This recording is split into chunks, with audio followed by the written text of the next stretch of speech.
kamalalang trahedya sa kanilang bansa. Kami ang inyong mga kapatid sa Balitan at Public Service. Dapat una sa lahat, abangan niyo po ulit kami sa Lunes dito sa TV5, 1PH, RPTV, True TV at 105.9 True FM. Susunod na po ang Frontline Pilipinas. Live mula sa TV5 Media Center Reliance.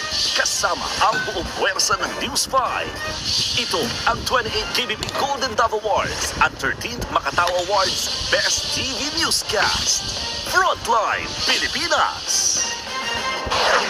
Sa pulsa CCTV, batang may kapansanan, kritikal matapos masabugan ng pinulot na fountain. Kahit walang pa, magbuhay lang ang anak ko. Isa pang sa pulsa video. 3 bahay at 9 na bus nagkabasag-basag sa pinasabog na iligal na paputok. Driver ng Bacoor City Hall patay matapos pagbabarilin sa gitna ng clearing operation nitong bisperas ng bagong taon. Vice Mayor sa Iloilo, aksidente ba talagang nabaril ang sarili? Kinakasama niya, gustong iparapin test ng mga pulis. Mga e-trike at e-bike na dumadaan sa mga national road, sinimulan ng hulihin ng LTO. Lalo na yung mga walang lisensya at minor de edad pa.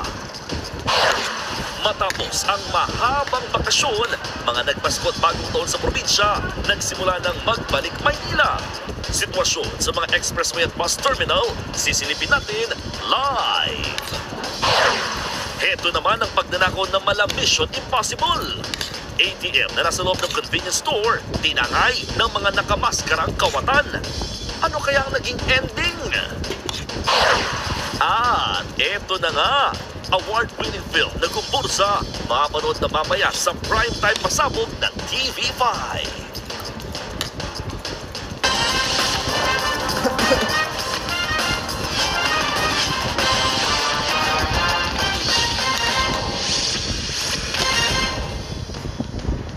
Sa pool sa CCTV, ang pagsabog ng paputok sa 13 anyos na lalaking PWD sa Quezon City.